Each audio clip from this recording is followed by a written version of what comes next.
ٹھکانہ اللہ رب العزت نے فرما دیا وہ جہنم ہونے والا ہے۔ اور انسان اپنی زندگی میں چاہے کتنے بھی گناہ کرے، یاد رکھیے اللہ کی رحمت سے کبھی مایوس نہ ہو۔ یقیناً آج کا میرا عنوان توبہ اور استغفار نہیں ہے۔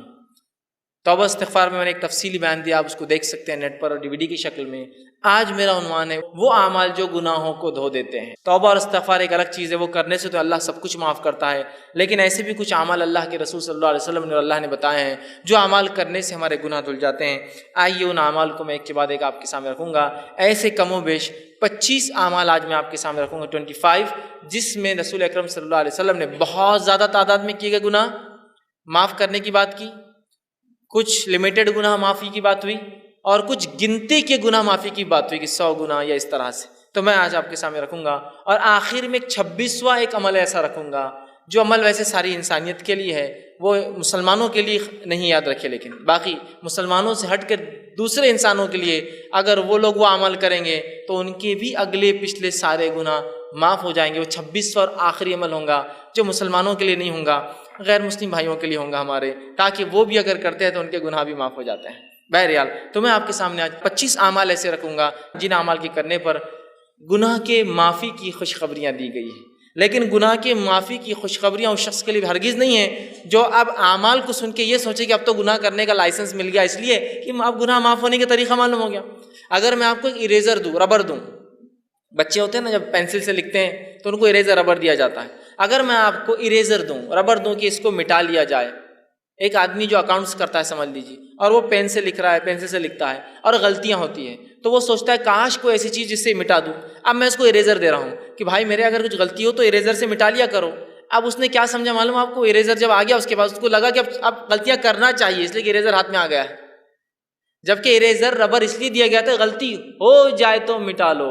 تو توبہ اور استغفار اس لیے نہیں ہے کہ آپ گناہ کریں ہم اور توبہ کریں، وہ اس لیے کہ غلطیاں ہو جائے تو ہم توبہ کریں، معصیت ہو جائے تو آج جو عمل میں رکھوں گا ان کا مقصد بھی ہے جو ہو جاتے ہیں انسان ہونے کے ناطے اس کو کیسے مٹایا جائے ان گناہوں کو۔ آئیے سب سے پہلا عمل قرآن سے کچھ 5 عمل رکھوں گا اور 20 باتیں جو حدیث سے میں رکھوں گا جو میں ملتی ہے۔ پہلا عمل جو ہم کو کرنا ہے جو گناہوں کو مٹا دیتا ہے، جس کے تعلق سے اللہ رب العزت نے قرآن نے فرمایا ہے، اور وہ سورہ جو ہے انفال سورہ نمبر 8 آیت نمبر 20 میں اللہ نے فرما کہا ہے، وہ ہے اللہ کا تقوی اختیار کرنا۔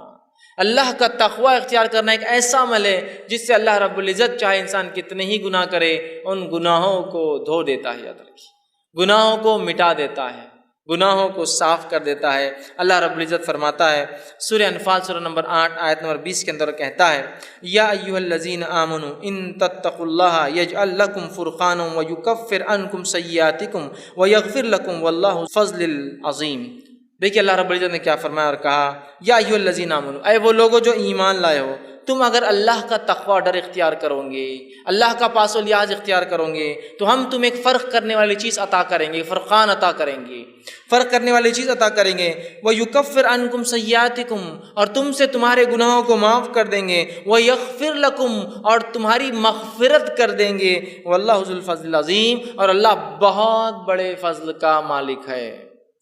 تو دیکھیے جو تقوی اختیار کرتا ہے، اللہ کا تقوی کا معنی ہوتا ہے پاس و لحاظ رکھنا، عام معنی ڈر ترجمہ ہوتا ہے، لیکن پاس و لحاظ رکھنا بھی ایک معنی ہے کہ جس رب نے مجھے پیدا کیا اس کا پاس و لحاظ رکھوں، اس کا خیال۔ جیسے کہ آپ سواری میں سوار ہیں، بس میں سوار ہیں، ایک بوڑھا آدمی آتا ہے تو آپ اس کو اپنی جگہ دیتے، کیوں؟ اس کی عمر کا پاس و لحاظ رکھتے ہیں آپ۔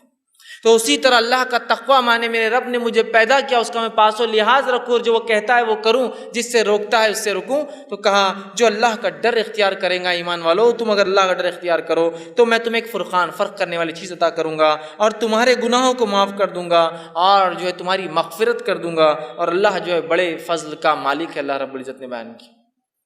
تو اس چیز کو ہمیں سمجھنے کی بے انتہا ضرورت ہے۔ اللہ کے تقوی کی بہت بہت بہت بڑی اہمیت یاد رکھیے شریعت، جو کہ آج ہم بھول چکے، یاد رکھیے بھول چکے۔ تقوی کے اتنے فائدے ہیں، اتنے فائدے ہیں۔ ویسے آج کا عنوان چونکہ وہ اعمال ہے جو گناہوں کو مٹا دیتے ہیں، اس لیے میں دوسرے فائدے نہیں رکھ رہا ہوں، اتنے فائدے اسی کو انتہائی تقوی اختیار کرنے کے۔ لیکن افسوس کی بات ہے اللہ کا تقوی آج بہت کم ہمیں نظر آتا ہے، اس لیے کہ جس کے پاس اللہ کا تقوی ہو وہ ہر گناہ سے پہلے سوچتا ہے کہ میرے رب کو مجھے جواب دینا ہے، اس کا پاس و لحاظ رکھوں اور میں ان گناہوں سے اپنی نفس کو بچاؤں۔ اور جس کے پاس تقوی نہیں ہوتا، ہم دیکھتے ہیں وہ جانوروں سی اور من مانی زندگی دنیا میں گزارتا ہے۔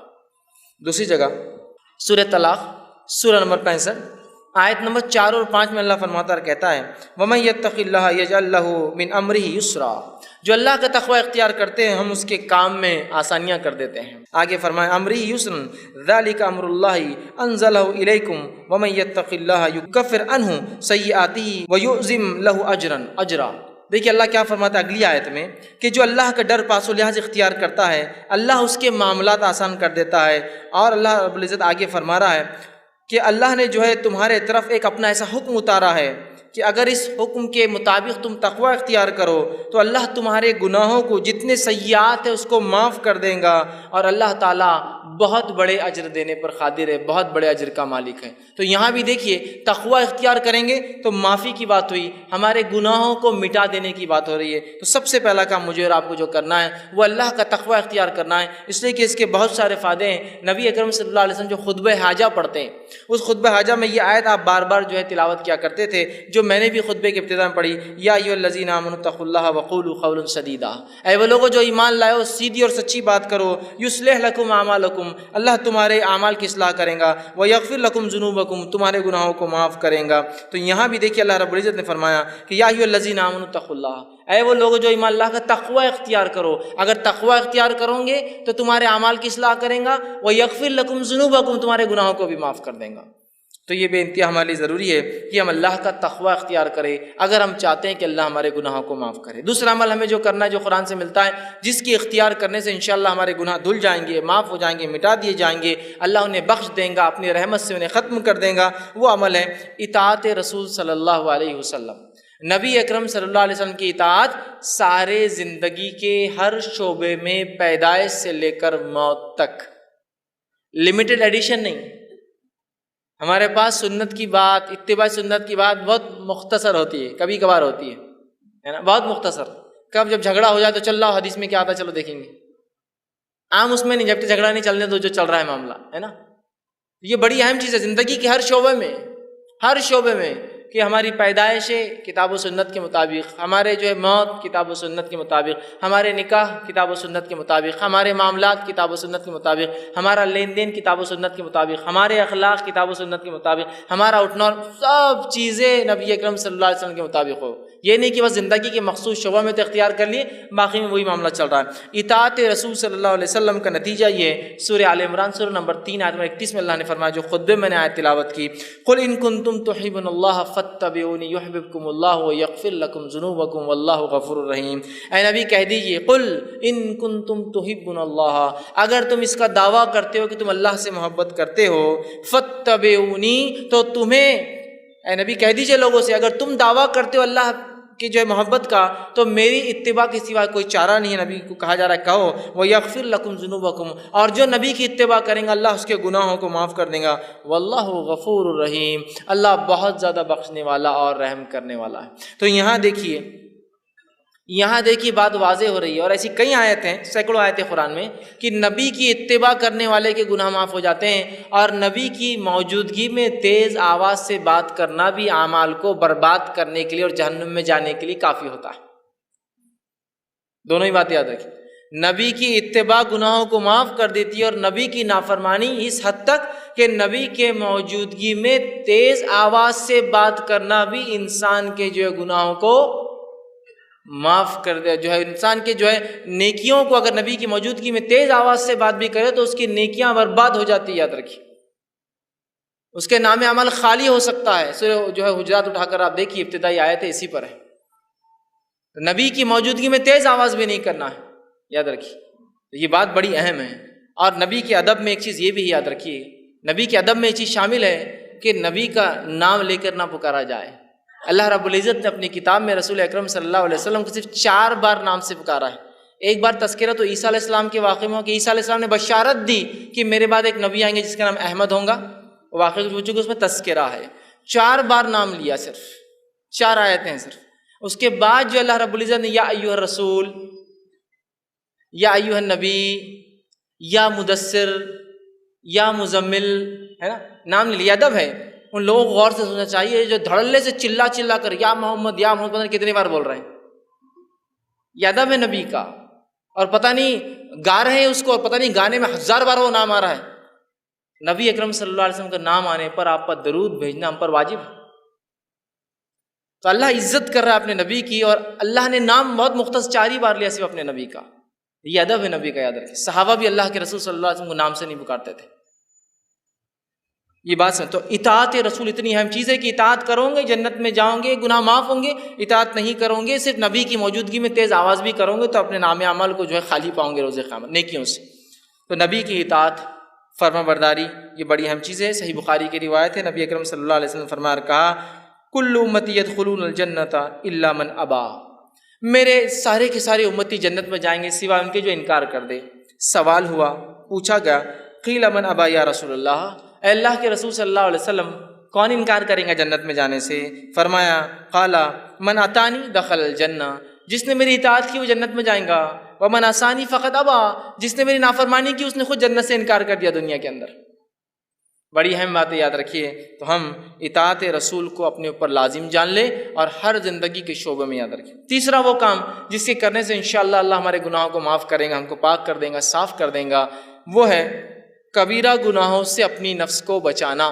قرآن میں اللہ رب العزت فرماتا ہے سورہ نساء سورہ نمبر 4 آیت نمبر 31 میں، اور کہا ان تجتنبوا کبائر ما تنہون عنہ نکفر عنکم سیئاتکم وندخلکم مدخلا کریما، کہ اللہ فرماتا ان تجتنبوا کبائر، کہ اگر تم کبیرہ گناہوں سے اگر بچتے رہو جس سے تمہیں روکا گیا ہے، نکفر عنکم سیئاتکم، تو ان کبیرہ گناہوں سے بچنے کی بنیاد پہ ہم تمہارے گناہوں کو دوسرے معاف کر دیں گے۔ پتہ چلا کہ کبیرہ گناہوں سے بچنا ضروری ہے اگر صغیرہ گناہوں کو ہم معاف کروانا چاہتے ہیں تو، اس لیے کہ کبیرہ گناہ کے لیے تو توبہ لازم ہے، بچنا بھی ضروری ہے تاکہ صغیرہ گناہ معاف ہو۔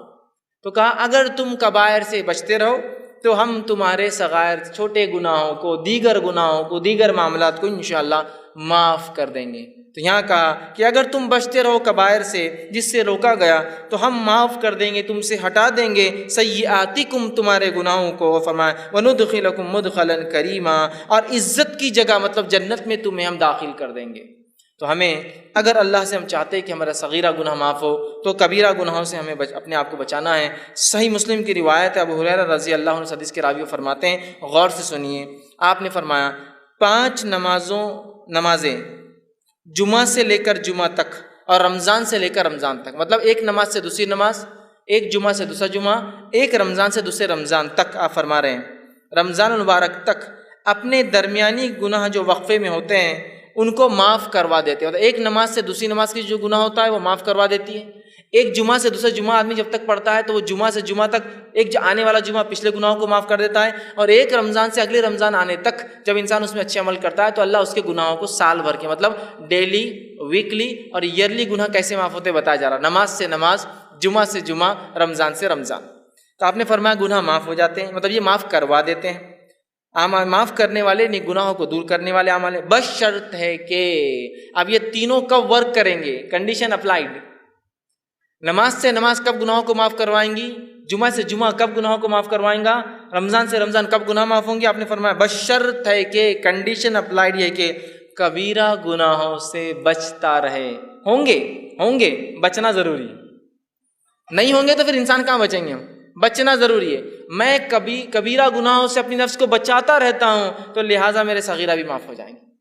ایک نماز سے دوسری نماز، ایک جمعہ سے دوسرا جمعہ، ایک رمضان سے دوسرا رمضان، تب معافی ہوں گی جب ہم کبیرہ گناہوں سے بچتے رہیں۔ ورنہ بہت سارے لوگ ہوتے ہیں، یہ ہم لوگ ان باتوں کو سن لے جو حدیث میں آ رہی ہے، ارے بہت اچھی باتیں، اور کبیرہ گناہ سے نہ بچے تو پھر یہ باتیں معافی نہیں دلوانے والی، اس لیے کہ کبیرہ گناہ جو ہے بغیر توبہ کے معاف نہیں ہوتے ہیں۔ اسی طرح چوتھا عمل جو قرآن میں آتا ہے کہ جو انسان اگر اختیار کرے تو اس کے گناہ پچھلے معاف ہو سکتے ہیں، جو خطا کاریاں، جو اس نے جو ہے برے کام، جو سیاہ اعمال وہ کر چکا ہے، جس سے اس کی زندگی پہ دھبے لگے ہیں، اور وہ اگر آخرت میں چلا جائے اس کا رب معاف نہ کرے تو وہ جہنم میں جائیں گا، وہ ہے سچائی کو اختیار کرنا، صدق کو اختیار کرنا، سچ کو اختیار کرنا۔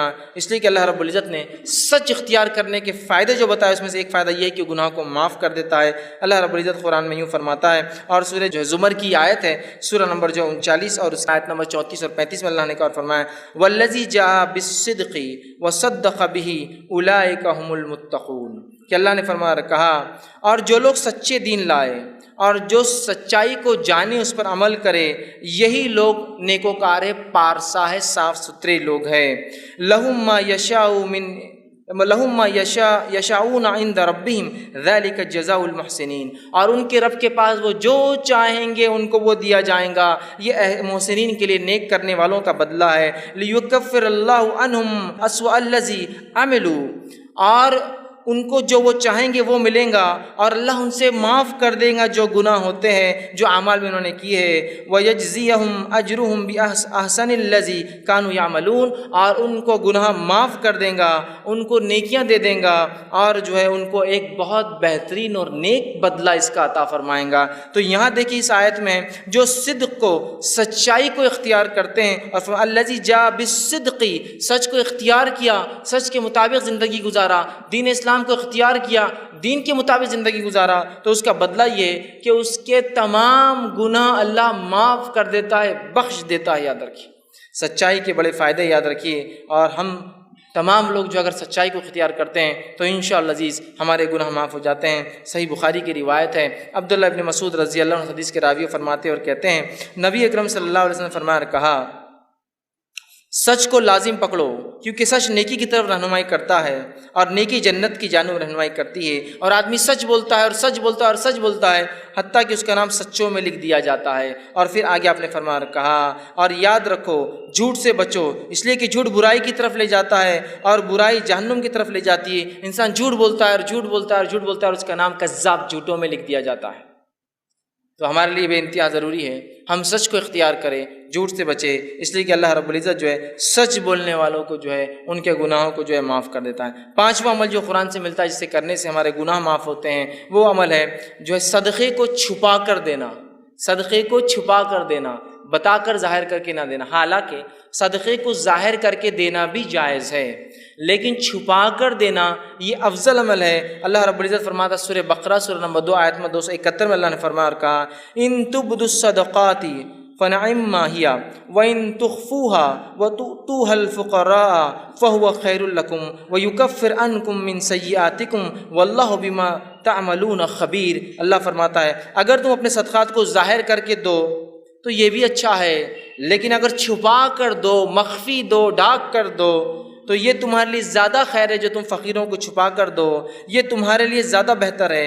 اللہ اس صدقے کی برکت سے تمہارے گناہوں کو معاف کر دے گا، مٹا دے گا، ہٹا دیں گا، تم سے دور کر دیں گا۔ اور فرمایا سیئاتکم وبما تعملون خبیر، اور اللہ ہر اس عمل سے خبردار ہے جو تم کرتے ہو۔ تو صدقہ دکھا کر بھی دیا جا سکتا ہے اس سماج میں جہاں آپ کو لگتا ہے صدقہ دکھا کر دینے سے لوگ جوش میں آئیں گے اور عمل کریں گے، اور وہاں جہاں دیتے ہیں لوگ اور آپ بہتر سمجھتے چھپا کر دیں تو وہاں بند مٹھی دینا افضل ہے، اس لیے کہ صدقہ چھپا کر دینے سے گناہ معاف ہوتے ہیں، گناہ ہٹا دیے جاتے ہیں، اللہ رب العزت نیکی ہمارے نام اعمال میں لکھتا ہے۔ یاد رکھیں یہ بہت بڑی بات ہے، ہمیں کوشش کرنا چاہیے کہ ہم صدقہ کریں اور چھپا کر کریں، اور اپنے صدقے کو منی والعزا دکھاوا کر کے، جتلا کر، بار بار یاد دلا کر کہ ہم نے تمہیں صدقہ دیا تھا، ہم برباد نہ کریں۔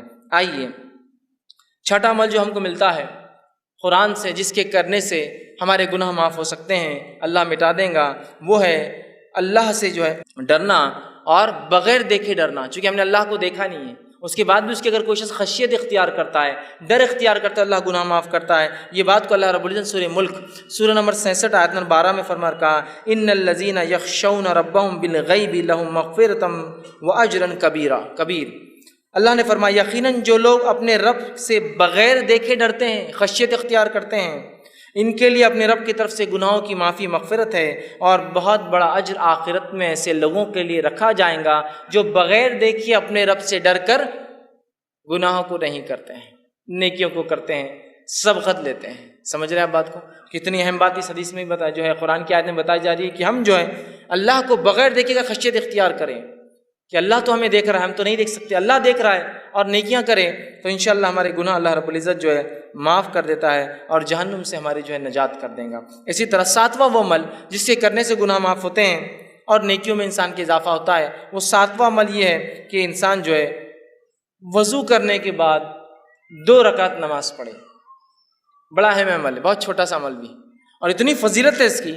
صحیح بخاری کی روایت ہے، آپ صلی اللہ علیہ وسلم نے فرمایا اور کہا، حدیث کے الفاظ دیکھیے ایسے ہیں کہ آپ صلی اللہ علیہ وسلم کے تعلق سے تو عثمان رضی اللہ عنہ فرماتے ہیں، اور ان کے غلام اس حدیث کو روایت کرتے ہیں جن کا نام حمران تھا، وہ کہتے ہیں کہ عثمان ابن عفان رضی اللہ عنہ نے ایک مرتبہ وضو کا پانی منگوایا، میں نے وضو کا پانی لایا، آپ نے وضو کو اچھی طرح کیا، پہلے اپنے ہاتھوں کو 3 بار دھویا، پھر جو ہے کلی کی اور ناک میں پانی 3 بار لیا، پھر چہرے کو 3 بار دھویا، پھر سیدھے ہاتھ کو کونیوں تک اچھے سے 3 بار دھویا، پھر الٹے ہاتھ کو کونیوں تک 3 بار اچھے سے دھویا، پھر سر کا مسح کیا، کانوں کا خلال کیا، اور اس کے بعد اپنے دونوں پیر، سیدھے پیر الٹے پیر کو ٹخنے تک دھوئے، اور اس کے بعد فرمایا اور کہا کہ جو شخص ایسا وضو کرے 3 بار جس طرح سے میں نے بتایا ہے، اور فرمایا اور اس کے بعد 2 رکعت نماز پڑھ لے، اس کو تحیۃ الوضو کہتے ہیں، یہ کر لے ایسا عمل وضو مکمل، پھر جا کے 2 رکعت نماز پڑھے، اس کو تحیۃ الوضو کہتے ہیں۔ تو وہ فرماتے ہیں، رسول اکرم صلی اللہ علیہ وسلم نے فرمایا کہ اللہ اس کے پچھلے تمام گناہ معاف کر دیتا ہے۔ لیکن اس حدیث میں ایک بات اور جو اضافی آتی ہے، دوسری روایتوں میں الفاظ آتے ہیں، وہ یہ ہے کہ وہ 2 رکعت نماز پڑھے وضو کے بعد، اور ایسی پڑھے کہ دل میں دوسرے کوئی خیالات نہ آئے، کوئی خیالات نہ آئے کہ یہ کیا ہو رہا ہوگا، وہاں کیا ہو رہا، بزنس سے کیا، یہاں جائے، کوئی خیال نہ آئے، تو اس کے پچھلے سارے گناہ معاف کر دی جاتے ہیں۔ لیکن ایک بات میں یہاں ضرور رکھنا چاہوں گا، وہ یہ ہے کہ یہ تمام صغیرہ گناہ معاف ہوتے ہیں، کبیرہ گناہ بغیر توبہ کے معاف نہیں ہوتے، یہ بات یاد رکھ لیجیے، اس کے لیے توبہ ضروری ہے، اور بندوں کا حق ہے تو بندے سے معافی بھی ضروری ہوتی ہے، لیکن یہ صغائر سارے معاف ہو جائیں گے، صرف ایک عمل دیکھیے، اچھے سے وضو کرنا پرفیکٹلی، اور جا کے 2 رکعت نماز پڑھنا تحیۃ الوضو، گناہ سارے اس کے معاف ہو جائیں گے۔ اسی طرح جو ہے صحیح بخاری کی روایت ہے، جو حضرت عثمان رضی اللہ عنہ جب وضو کر چکے تو کہنے لگے کہ تم کو ایک حدیث سناتا ہوں، مطلب انہوں نے وضو کیا اور حدیث سنائی دوسرے لوگوں کو، اور کہا رسول اکرم صلی اللہ علیہ وسلم نے جو ہے میرے سامنے ایسا وضو کیا، اور کہا جو شخص اچھے سے اس طرح سے وضو کرے، اور پوری حدیث ان کو سنائی، اور اچھی طرح وضو کرنے کے بعد 2 رکعت نماز پڑھے، تو اس نے جتنے گناہ کیے ہوں گے اس نماز کی وجہ سے دوسری نماز تک، مطلب ایک نماز سے دوسری نماز تک وہ سارے گناہ بھی معاف، مطلب ایک انسان نے وضو کیا، وضو کرنے کے بعد ایک نماز پڑھی، سمجھ لیجیے تحیۃ الوضو نہیں، ایک نماز پڑھی، اگر یہ نماز کے بعد پھر دوسری بار وہ مسجد میں آتا ہے، پھر اچھے سے وضو کرتا ہے اور نماز پڑھتا ہے، تو یہ نماز سے وہ نماز تک بھی اس سے گناہ معاف ہو جاتے ہیں، اور اوپر والی روایت میں تھا کہ سارے گناہ معاف ہو جاتے ہیں۔ تو دیکھیے کتنی بڑی باتیں بتائی جا رہی ہے صرف وضو کر کے اچھے سے نماز پڑھنے پر۔ 8واں پوائنٹ جس کے کرنے سے 8ویں بات جس سے حدیث میں آتا ہے کہ گناہ معاف ہو سکتے ہیں، وہ یہ ہے کہ نماز کے لیے اچھے سے وضو کرنا، جہاں وضو کے بعد نماز پڑھنا گناہ کو معاف کرتا ہے، وہیں اپنی ذات سے وضو کرنا بھی گناہوں کو معاف کرتا ہے، یاد رکھیے، جہاں اچھے سے وضو کر کے نماز پڑھنا ثواب دیتا ہے، وہیں صرف اچھے سے وضو کرنا بھی انسان کے گناہ معاف کر دیتا ہے۔ اس سے ایک بات جو پتہ چل رہی ہے، اور بھی حدیثیں بھی آگے آ رہی ہے جو پتہ چلیں گی، وہ یہ ہے یہ تمام باتیں اس شخص کے لیے جو مسجد آتا ہے اور نماز پڑھتا ہے۔ نمازی جو نہیں ہے اس کے لیے سارے دروازے بند ہو جاتے، دیکھیے خود ہو، دیکھیے وضو کون کرے گا؟ جو نماز پڑھتا ہے۔ تحیۃ الوضو کون پڑھے گا؟ جو نماز پڑھتا ہے۔ تحیۃ المسجد کون پڑھے گا؟ جو نماز پڑھتا ہے۔ نفل اور موقدہ اور فرض کون پڑھے گا؟ جو نماز پڑھتا ہے نا؟ تو یہ ثواب سارے نمازیوں کے لیے۔ اب جو آدمی نماز نہ پڑھتا ہو تو اندازہ لگائے اس کے گناہ کتنے بڑھ رہے ہیں، اور صاف کرنے کا کوئی راستہ ہی نہیں ہے اس کے پاس۔ تو مسجدوں سے اپنا رشتہ جوڑ لے، ہم یاد رکھیے، تاکہ جانے انجانے میں جو گناہ ہو رہے سب معاف ہوتے جائیں گے ایک کے بعد ایک۔ کہ تو ایک وضو کرا، اچھے سے 2 رکعت پڑھی، سارے گناہ معاف۔ ایک وضو کے بعد نماز پڑھی، اگلے وضو کے بعد نماز پڑھی تو بیچ کے گناہ معاف۔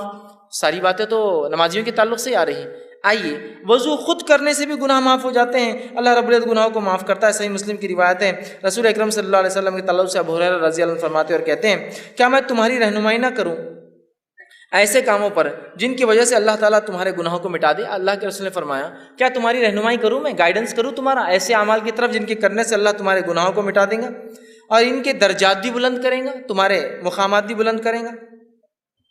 اور لوگوں نے کہا، اللہ کے رسول صلی اللہ علیہ وسلم کیوں نہیں، آپ ذرا بتائیے۔ تو آپ صلی اللہ علیہ وسلم نے فرمایا اور کہا، وضو کا پورا کرنا جو ہے سختی اور تکلیف میں، وضو کو اچھے سے کرنا کمپلیٹ، سختی اور تکلیف سے مراد سردی کے دن ہے، پانی ٹھنڈا ہے، گرمی کے دن ہے، پانی گرم آ رہا ہے، اوپر ٹھنڈا گرم ہو چکا ہے دن بھر میں، ہے نا، ہوتا ہے نا۔ تو سردی اور گرمی میں، چونکہ ہم جس علاقے میں ہوتے ہیں ہم کو گرمی کا وضو نہیں معلوم، سردی کا وضو معلوم، صرف تکلیف دہ ہوتا ہے بہت۔ گرمی کا وضو بھی اگر آپ کو دیکھنا ہے تو آپ کبھی دیکھ سکتے ہیں۔ ایک مرتبہ میرا راجستھان کا سفر ہوا پروگرامز کے سلسلے میں، وہاں میں گیا، ایک مقام پہ اترا تو صاحب مجھ سے کہنے لگے، آپ کیا غسل لیں گے؟ تو میں نے کہا ہاں، بہت سفر میں تھکان ہو گئی، بڑا پسینہ، گرمی تھی۔ تو کہا بیٹے برف کی سیل ڈال دو وہ بکیٹ کے اندر جا کر۔ وہ پریشان ہوں گے، برف کی سیل بکیٹ میں کیوں ڈال دو؟ اور واقعی میں انہوں نے اچھا کیا تھا، برف کی سیل ڈالی تھی بکیٹ میں، ورنہ وہ پانی اتنا گرم تھا کہ آپ ہاتھ بھی نہیں لگا سکتے اس کو، چونکہ گرمی کی وجہ سے وہاں سردی میں جتنا ٹھنڈا ہوتا ہے تو گرمی میں پانی اتنے 50 ڈگری 60 ڈگری تک چلا جاتا ہے گرم۔ آپ اسے نہ وضو کر سکتے ہیں نہ اسے نہا سکتے ہیں۔ تو یہاں آپ نے فرمایا تکلیف اور مشقت میں، چاہے سردی کی وجہ سے ہو چاہے گرمی کی وجہ سے ہو، اچھا وضو کرتا ہو، پرفیکٹ وضو۔ یا ایک معنی یہ بھی ہو سکتا ہے بیمار ہے، بہت مشکل ہوتی ہے کچھ حصوں پہ کرنا، پھر بھی وہ اچھے سے کرتا ہے رک کر انتظار کر کے۔ یا ایک معنی یہ بھی ہو سکتا ہے معذور ہے، بہت تکلیف ہوتی ہے کہ پھر بھی اچھے سے وضو کرتا ہے اپنے رب کو راضی کرنے کے لیے۔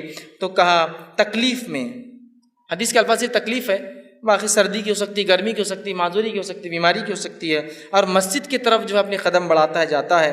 تو آپ نے فرمایا کہا قدموں کی جو ہے کثرت ہونا اور ایک نماز کے بعد دوسری نماز کا انتظار کرنا، جو ہے یہ فرمایا کہ جو شخص اچھے سے وضو کرے اور مسجد کی طرف جائے، مطلب کثرت سے مسجد کی طرف جاتا ہے اور ایک نماز سے دوسری نماز کا انتظار کرتا ہے، یہ تینوں لوگوں کے گناہ معاف کر دی جاتے ہیں۔ کون؟ پہلا انسان اچھے سے پرفیکٹ وضو کرنے والا، دوسرا کثرت سے پیدل مسجد جانے والا، اور تیسرا فرمایا ایک نماز کے بعد دوسری نماز کا انتظار کرنے والا۔ ان کے گناہوں کے تعلق سے فرمایا آپ نے یہ گناہ معاف کر دی جاتے ہیں۔ آپ نے صحابہ سے پوچھا کیا بتاؤں؟ صحابہ نے کہا بتائیے۔ آپ نے بتایا گناہ معاف کرنے والے اعمال ہیں۔ دیکھیے یہ باتیں بھی سب نمازیوں کے لیے، پھر یہ بڑی اہم بات ہے، ہم لوگ بس نماز سے جڑ جائیں، مسجدوں سے رشتہ جڑ جائے ہمارا، بس پھر انشاءاللہ عزیز بہت ساری مغفرتیں تو یہیں آتی رہیں گی، بہت سارے اعمال کی معافی ہوتے رہیں گی۔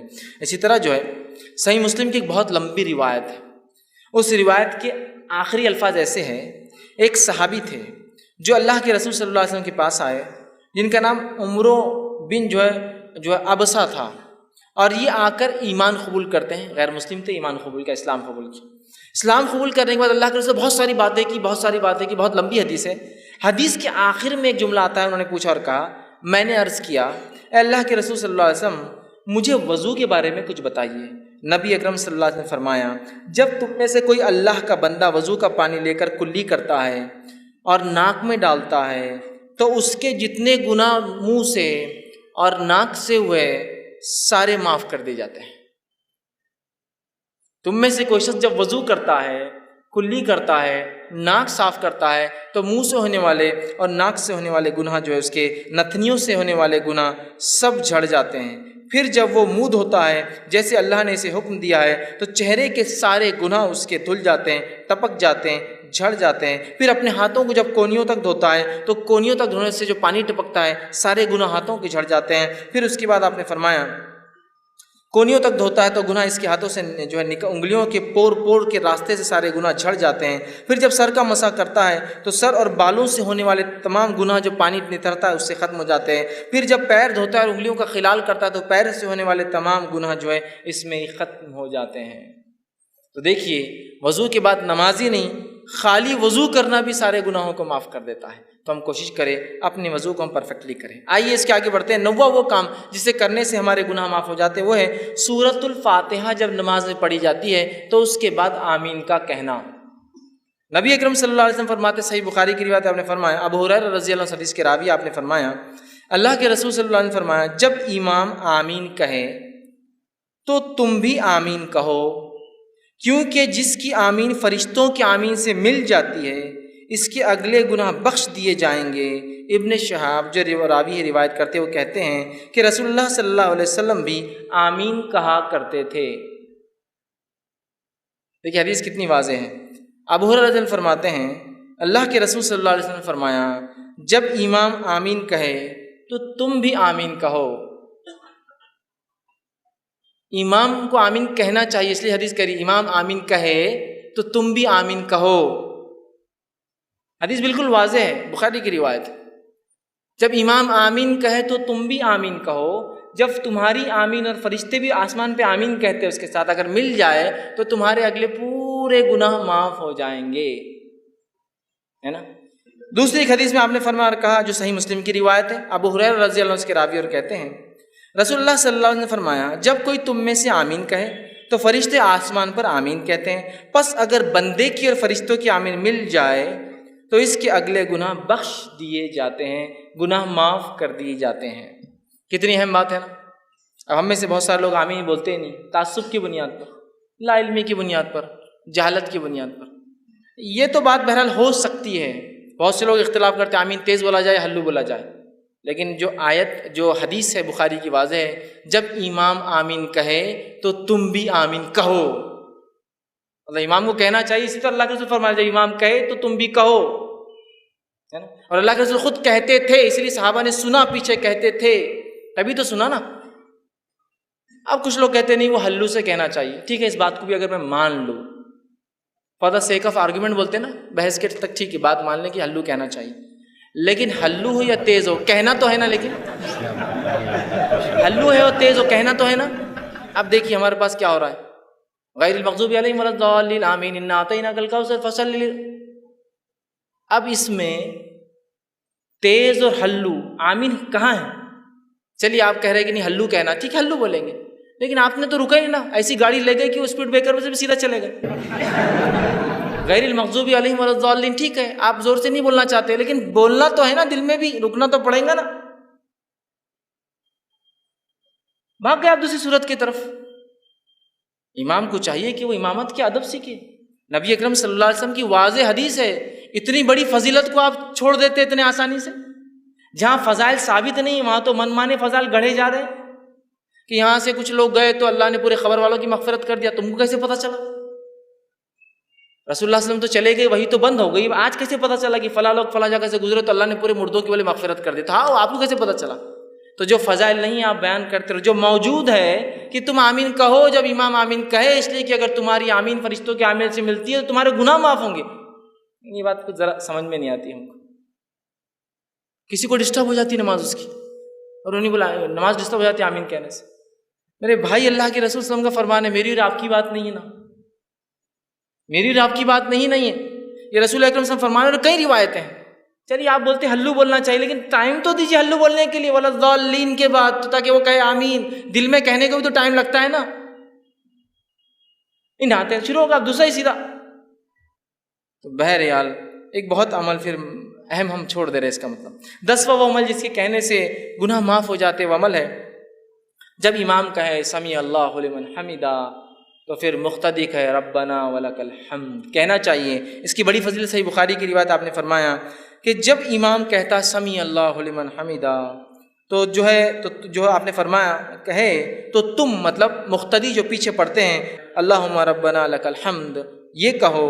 تو اگر یہ کہنا فرشتوں کے کہنے سے مل جاتا ہے، مطلب فرشتے بھی یہ کہتے ہیں آسمان مل جاتا ہے، تو آپ نے فرمایا تمہارے اگلے سارے گناہ معاف ہو جاتے ہیں. آمین پہ کہا پچھلے سارے گناہ معاف ہوتے، اس پہ کہا اگلے سارے گناہ معاف ہو جاتے ہیں. مطلب آپ نے سورہ فاتحہ پڑھی، آمین کا گناہ اگلے معاف ہو گئے، اس کے بعد سمیع اللہ لمن حمدہ ربنا لک الحمد پڑھا، پچھلے گناہ معاف کرا لیے اپنے. کتنی اہم فضیلت ہے نا. تو ہمیں سمیع اللہ لمن حمدہ کے بعد ربنا لک الحمد بھی کہنا چاہیے، یاد رکھیے. ٹھیک ہے، اس کی بھی بڑی فضیلت ہے، اور اس کے لیے بات بتایا گیا کہ پچھلے گناہ معاف ہو جاتے ہیں. اسی طرح 11ویں بات جو بتائی گئی جس کے کرنے سے عمل کرنے سے گناہ معاف ہوتے وہ یہ ہے کامل توجہ کے ساتھ جمعے کا ادا کرنا، پورے خشوع اور خضوع کے ساتھ جمعہ پڑھنا، جمعے کی نماز پڑھنا. مطلب یہ ہفتے والے گناہ کیسے معاف ہو وہ آئی بات ہے. وہ روز کے گناہ تھے، مطلب نماز سے نماز تھے. اب ویکلی گناہ کیسے معاف ہو سکتے ہمارے جمعے سے جمعہ؟ آپ سے فرمایا کہا بخاری کی روایت ہے، سلمان فارسی رضی اللہ عنہ حدیث کے راوی ہے، وہ کہتے ہیں کہ اللہ کے رسول صلی اللہ علیہ وسلم فرمایا کہا جو آدمی جمعے کے دن غسل کرتا ہے اور اتنا پرفیکٹ جہاں تک ہاتھ جاتا ہے اپنے آپ کو اچھے سے صاف کرتا ہے، اچھے سے دھوتا ہے، پھر فرمایا صفائی کرتا ہے جہاں تک بھی ہاتھ جاتا ہے، پھر اپنے تیل میں سے تیل لگاتا ہے، مطلب اپنے بالوں میں تیل لگاتا ہے، پھر اپنے گھر والوں کی خوشبو میں سے خوشبو لگاتا ہے، مطلب اگر میسر نہ ہو خود کی نہ ہو تو گھر والوں کی خوشبو بھی لگا سکتا ہے، لے کر خوشبو لگاتا ہے، عطر لگاتا ہے. پھر کہتے ہیں پھر نکلے اور مسجد میں آئے اور اگلی صفوں میں بیٹھے، آگے بیٹھے جا کر. اس کے بعد جو ہے 2 آدمیوں کو الگ نہ کرے، مطلب پیٹ انگال کے نہ جائے، 2 آدمیوں کو الگ نہ کرے، اگلی صف میں جا کے بیٹھے، اور اس کے بعد جتنی نماز اس کے مقدر میں ہوتی نماز کو ادا کرے، مطلب جتنی ہو سکتی نفل پڑھے، سنت و نوافل کا اہتمام کرے. جب امام خطبہ دیتا ہے تو خاموش رہ کر غور سے اس کے خطبے کو سنے کہ وہ کیا کہہ رہا ہے، اور اس کے بعد جمعہ ادا کرے. تو ایسے انسان کے ایک جمعہ سے لے کر دوسرے جمعہ تک تمام گناہ معاف ہو جاتے ہیں. جمعہ پڑھنا ہے خشوع اور خضوع کے ساتھ، ویکلی گناہ معاف کروا لینا ہے. اچھے سے نہایا، جہاں جا کر ہاتھ جا سکتا ہے، تیل لگایا، خوشبو، دیکھیے کوئی بھی ایسی چیز نہیں جو آپ بولیں ارے بہت مشکل کام دکھ رہا ہے اس میں سے، کچھ بھی نہیں. پھر تیل لگایا، خوشبو لگائی، مسجد گئے، اگلی صفوں میں بیٹھے، لوگوں کو انگالا نہیں، مطلب خالی جگہوں میں سے گئے، اس کے بعد 2 لوگوں کو الگ نہیں کیا، نزدیک بیٹھے، خود خطیب کو غور سے دیکھا، سنا، جمعہ پڑھی، تو ایک جمعہ سے دوسرے جمعہ اس کے سارے گناہ معاف ہو جاتے ہیں. کتنی بڑی بات بتائی جا رہی ہے. اسی طرح جو 12واں عمل جو ہے جس سے گناہ معاف ہوتے ہیں وہ یہ ہے کہ جو ہے نماز گناہوں کو مٹانے والی چیز. نماز خود بذات ایسا وضو کر کے نماز پڑھنا ہے, وضو کرنا گناہ مٹاتا ہے, نماز بھی گناہوں کو مٹاتی ہے. صحیح مسلم کی روایت ہے, نبی اکرم صلی اللہ علیہ وسلم فرمایا, عبداللہ بن مسعود رضی اللہ عنہ اس حدیث کے راوی, وہ کہتے ہیں اور فرماتے ہیں, ایک آدمی رسول اللہ صلی اللہ علیہ وسلم کے پاس آیا اور عرض کیا, اے اللہ کے رسول صلی اللہ علیہ وسلم, میں نے ایک عورت کے ساتھ زنا چھوڑ کر باقی سب عمل کیا ہے, صرف زنا نہیں کیا. حدیث کے الفاظ دیکھیے, اس نے کہا, یا رسول اللہ صلی اللہ علیہ وسلم, ایک عورت سے میں نے مزہ اٹھایا مدینہ کے کنارے, اور میں نے سوائے جماع کے اس کے ساتھ سب کچھ کیا, زنا چھوڑ کر باقی سب کچھ کیا. آپ میرے بارے میں حکم لگا دیجئے, سزا دے دیجئے, کیا میری سزا ہوتی ہے گناہ کی. ٹھیک, اللہ کے رسول جو ہے صلی اللہ علیہ وسلم کے ساتھ حضرت عمر کھڑے تھے. کہا, حضرت عمر نے کہا, جس گناہ کو تم نے چھپ کر کیا تھا, کاہے کو آ کر بتایا لوگوں کے سامنے, توبہ کر لیتے اپنے رب سے خاموشی میں. زنا کی تو سزا ہے, اس کی کوئی حکم نہیں نا, یہ تو گناہ ہے, اس کے لیے توبہ کرنا ہے. تو کہا, جو گناہ تم نے چھپ کر کیا تھا, اب کاہے لوگوں کے سامنے تم نے آ کر بتایا, چھپا لیتے. ٹھیک ہے, تو وہ شخص وہاں سے چلا گیا. رسول اکرم صلی اللہ علیہ وسلم نے اس کو واپس بلایا, کہا ادھر آؤ. وہ شخص واپس لوٹ کر آیا, اور واپس آنے کے بعد آپ نے کہا, اس شخص کو کہا اور فرمایا اور کہا, چونکہ وہ شخص آیا تھا اور اللہ کے رسول کے ساتھ نماز بھی پڑھی تھی, چونکہ اس کی آگے کی تفصیلی روایت آگے آ رہی ہے, وہ میں انشاءاللہ وہ بھی رکھتا ہوں. تو آپ نے فرمایا, کہا, اقم الصلاۃ طرفا النہاری وزلفا من اللیل, کہ نماز قائم کرو دن کے وقت اور رات کے حصے میں. ان الحسنات یذہبن السیئات, اس لیے کہ نیکیاں گناہوں کو دور کر دیتی ہے. ذالک ذکر للذاکرین, اور یہ قرآن ایک ذکر ہے ان لوگوں کے لیے جو نصیحت حاصل کرتے ہیں, ذکر کرنے والے ہیں. تو یہاں دیکھیے, کہا ان الحسنات یذہبن السیئات, نیکیاں جو ہے گناہوں کو مٹا دیتی ہے. چونکہ اس شخص نے نماز پڑھی تھی, آپ نے اشارہ کر دیا نماز پڑھو, مطلب اب تم رب سے اگر معافی مانگنا چاہتے ہو اپنے گناہوں کی تو کثرت سے نماز پڑھو. اسی جو ہے واقعے کے آگے اور ایک تفصیلات صحیح مسلم میں آتی ہے. وہ تفصیلات ایسی آتی ہے کہ ایک شخص نبی اکرم صلی اللہ علیہ وسلم مسجد نبوی میں آیا, آپ کے ساتھ آپ بیٹھے ہوئے تھے صحابہ کے ساتھ. آ کر اس آدمی نے کہا اور کہا, اللہ کے رسول صلی اللہ علیہ وسلم, مجھ پہ حد قائم کر دیجیے, میں نے ایسا ایسا کام کیا ہے, گناہ کا کام کیا, جس سے مجھ پہ حد قائم کر دیجیے. آپ صلی اللہ علیہ وسلم نے اس کا چہرہ اپنا پھیر لیا, وہ سامنے سے آیا, پھر چہرہ پھیر لیا, پھر سامنے سے آیا, پھر چہرہ پھیر لیا, پھر سامنے سے آیا. اذان ہوئی, آپ صلی اللہ علیہ وسلم نے اقامت دی گئی, آپ نے نماز پڑھائی, اس نے نماز ساتھ پڑھی. نماز کے بعد پھر آ گیا اور کہنے لگا کہ مجھ پہ حد قائم کیجیے, میرے سے یہ گناہ ہوئے. تب اللہ کے رسول صلی اللہ علیہ وسلم اس سے کہا اور پوچھا, جس وقت تو گھر سے نکلا تھا تو کیا تو نے اچھی طرح وضو کیا تھا؟ جب تو یہاں کے لیے آیا تھا مجھ سے ملنے, تو نماز کا وقت بھی تھا, تو نے گناہ کیا تھا, وضو کر کے آیا. تو اس نے کہا کیوں نہیں, میں نے کیا تھا. اللہ کے رسول صلی اللہ علیہ وسلم پھر فرمایا کہ ہمارے ساتھ تو نے نماز بھی پڑھی؟ تو اس نے کہا ہاں, میں نے آپ کے ساتھ نماز بھی پڑھی ہے. تو آپ نے فرمایا, کہا, اللہ نے جو ہے تجھے بخش دیا ہے اور تیری کوئی حد نہیں, اللہ نے تجھے معاف کر دیا ہے, تیری کوئی حد نہیں, یاد رکھی. تو یہ روایت اس طرف اشارہ کر رہی ہے کہ انسان جس سے گناہ ہو جاتے ہیں, گناہ ہوئے ہیں جو پاسٹ میں پچھلی زندگی میں اس نے کیے ہیں, اب لوگوں کے سامنے جا کر رسوا ہونے کی ضرورت نہیں ہے, اپنے رب کے سامنے کثرت سے نماز ادا کرے, کثرت سے نماز پڑھے. اس لیے کہ نمازیں ان الحسنات یذہبن السیئات, نیکیاں گناہوں کو دھو ڈالتی ہے, مٹا دیتی ہے. تو ہم نماز کی دیکھیے کتنی فضیلت ہے. اس لیے میں نے شروع میں کہا تھا نماز پڑھنے والوں کے بڑے فائدے, اس لیے کہ وہ بہت ساری فضیلتوں کا فائدہ یوں ہی اٹھا لے رہے بغیر سوچے سمجھے. اسی طرح صحیح بخاری کی روایت ہے, رسول اللہ صلی اللہ علیہ وسلم نے فرمایا, کہا کہ جو فرشتے شخص کے لیے دعا کرتے رہتے ہیں جو اپنی نماز کی جگہ اس وقت تک بیٹھا ہوتا ہے, جیسا جہاں نماز پڑھی اور وہیں بیٹھا ہوتا ہے, جب تک کہ جو ہے اس کا وضو ٹوٹ نہ جائے. فرشتے اس کے لیے مغفرت کی دعا کرتے ہیں, اللہ اس کو معاف کر, اس کو بخش دے, اس پر رحم کر. جب کوئی وضو کرتا ہے, مسجد آتا ہے, نماز پڑھتا ہے, اور جس جگہ نماز پڑھی وہیں بیٹھا ہے, ذکر کر رہا ہے, اذکار کر رہا ہے, تب جب تک وہ وضو میں رہتا ہے تب تک فرشتے اللہ کے دعا کرتے ہیں, اللہ اسے معاف کر, اس پر رحم کر, اس کی مغفرت کر, اس کو بخش دے. نماز پڑھنا ایک بہت بڑا عمل ہے, یاد رکھیے, اس کو ہم کریں, یہ معاف کر. اسی طرح 13واں وہ عمل جس کے کرنے سے اللہ سبحانہ تعالیٰ ہمارے گناہوں کو معاف کرتا ہے, وہ یہ ہے, اتنا آسان عمل ہے کہ جس کی کوئی انتہا نہیں, یاد رکھیے اس عمل کی.